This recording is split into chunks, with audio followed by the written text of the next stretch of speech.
Imagine someone you look up to. This could be a father, a brother, or a friend. Now imagine this person silently battling anxiety or depression, feeling like they can't reach out for help. Sadly, this is the truth for millions of men around the world today. It's a hidden struggle, a silent epidemic. Exactly, Advait. I agree with you 100%. I had a friend in middle school who dealt with the same exact issue. At first, he was known as a funny guy, always cracking jokes, and lived life like he has no other day.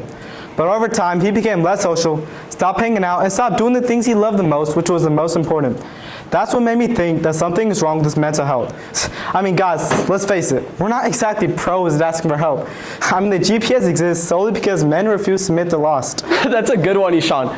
But that's why in today's talk, we're going to talk about why men struggle to seek help, the barriers they face while seeking help, and how we, collectively as a society, can take steps to break the stigma surrounding mental health. So let's dive in. From a young age, boys are told to man up, don't cry, or be tough.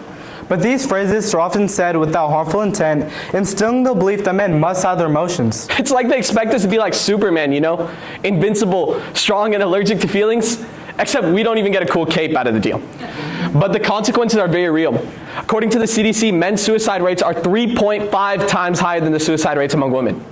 That too concentrated among the American middle class. Wait, Advait, did you say 3.5 times higher than women? Yes, 3.5 times higher. Wow. Now, as I said before, men are supposed to be tough and stoic, but when they face mental health challenges like depression or anxiety, they're less likely to seek help. It's a vicious cycle of isolation that starts early and continues into adulthood. And veterans face this issue too. I mean, my mom told me a story about this one veteran she knew. You know, he was strong, dependable, he was the rock of their family. You know, his family went to him for anything. But when he started facing depression and anxiety, he hid it. He hid that emotional weight behind a pretty smile. And when that emotional weight became too much for him, instead of reaching out for help, he sadly became one of the 22 veterans that died of suicide each day in this country. Wow, Advait, that's really sad. But I think the real question we should all be asking ourselves in this room is, why is it so difficult for men to seek help? Well, one major barrier is the stigma around men's mental health. Men fear that they'll be seen as weak or less of a man if they admit they're lost. Honestly, if admitting you need help makes you less of a man, then I guess every guy who has ever read that key manual is officially disqualified for manhood. And there's facts to back this up too, guys. According to the APA, American Psychological Association, 45% of men are actually uncomfortable to reach out for help. I saw this with a close family member of mine. You know, he was strong, dependable, you could go to him for anything, but when he started facing depression and anxiety, he thought his coworkers or his family would judge him, call him weak for reaching out. In reality, all this did is it made the issue worse, and when he did finally decide to reach out for help, he admitted the issue had gone so bad, he didn't even know how he could begin to heal. But there's also lack of awareness. Men don't even recognize their symptoms. Men are more likely to face depression or anxiety through stages like irritability, anger, or withdrawal, which often goes unrecognized as mental health issues. I mean, it's like the only acceptable way to express emotions these days is by yelling at a TV during a sports game. I mean, apparently that's manly. And then we have the biggest problem of all, lack of access to care. According to NAMI, the National Association on Mental Illness, 1 in 5 rural residents with mental health issues cannot access the care they need. This, combined with the financial side of it, creates a situation where there's no access to cheap mental health care, and there's a growing amount of people that need mental health care. So what you're doing is encouraging people not to reach out, and it's no wonder we have a mental health epidemic on our hands right now. But now let's move on to social media, guys.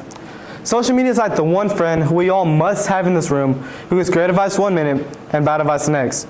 I mean, it's complicated, so let's dive into it. To start to break it down, let's look at the positive side. On some major social media platforms, creators spread positive mental health initiatives and create a space for people to express and tell their mental health issues.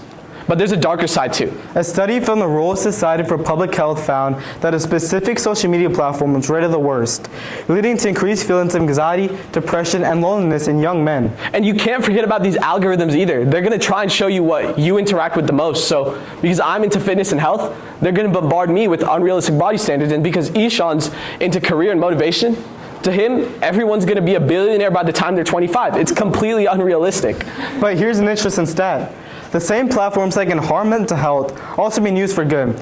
Campaigns like #It'sOkToTalk have helped prove millions of men around the world open up about their struggles. So what me and Ishan think we should start doing is to use social media intentionally.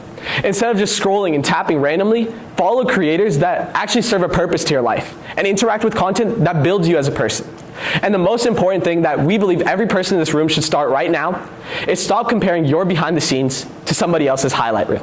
But also, intersectionality plays a major role in this topic.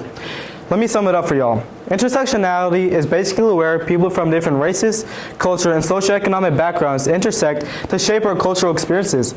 A one-size-fits-all approach does not work because men's struggles are not uniform. For example, let's take a man from an immigrant family. He's going to face different struggles because, first of all, in his culture there might be a certain stigma towards men's mental health or going to therapy, which will hinder him from reaching out in the first place.